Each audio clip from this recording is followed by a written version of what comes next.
تم نے کبھی پوچھا اپنے دادا سے کہ دادا ہم آزاد کیسے ہوئے؟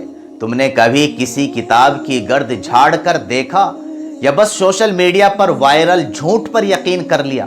یاد رکھو، یہ آزادی ہمیں پلیٹ میں رکھ کر نہیں ملی، اس کے نیچے شہیدوں کا خون ہے، اور ان شہیدوں میں صرف بھگت سنگھ نہیں، صرف گاندھی نہیں، بلکہ ایک ٹیپو سلطان بھی تھا، ایک اشفاق اللہ خان بھی تھا، جنہوں نے ہنستے ہوئے موت کو اپنے گلے لگایا، صرف اس لیے کہ تم اور ہم آزاد کہلا سکیں۔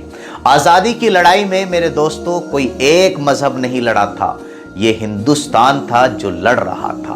یہ صرف ترنگے کا رنگ نہیں، یہ خون، ہریالی اور قربانی کا نشان ہے۔ کیا تم جانتے ہو کہ مولانا ابوالکلام آزاد، جنہوں نے انگریزوں کے خلاف اپنی جوانی جیلوں میں گزار دی، یا پھر خان عبدالغفار خان، جنہیں سرحدی گاندھی کہا گیا، کیا وہ ہندو تھے؟ نہیں، وہ مسلمان تھے، لیکن ان کی محبت دھرم کے لیے نہیں بلکہ دیش کے لیے تھی۔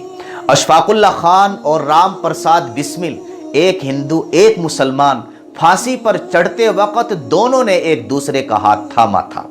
یہی تھی ہماری اصل شناخت، یہی تھا ہندوستان۔ سبھاش چندر بوس نے جب آزاد ہند فوج بنائی تو اس میں اذان بھی گونجتی تھی، وندے ماترم بھی۔ تب کسی نے مذہب کا چشمہ نہیں پہنا تھا، سب نے قربانی کا کفن اوڑھ لیا تھا۔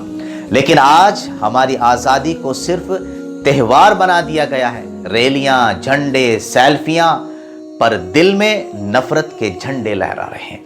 نہ جانے کب ہم ہندو، مسلمان، سکھ، عیسائی سے آگے نکل کر پھر سے بھارت واسی بنیں گے، اللہ ہی بہتر جانتا ہے۔ یاد رکھو، انگریزوں نے ہمیں قید کیا مگر باٹا نہیں تھا، اور آج ہم آزاد ہو کر بھی ایک دوسرے سے ڈرے ہوئے ہیں۔ تو آؤ اس 15 اگست کو صرف جھنڈا نہ لہراؤ بلکہ اپنے دل سے نفرت بھی اتارو، کسی کو گلے لگاؤ اور کہو ہم سب بھارتی ہیں اور یہی ہماری سب سے بڑی پہچان ہے۔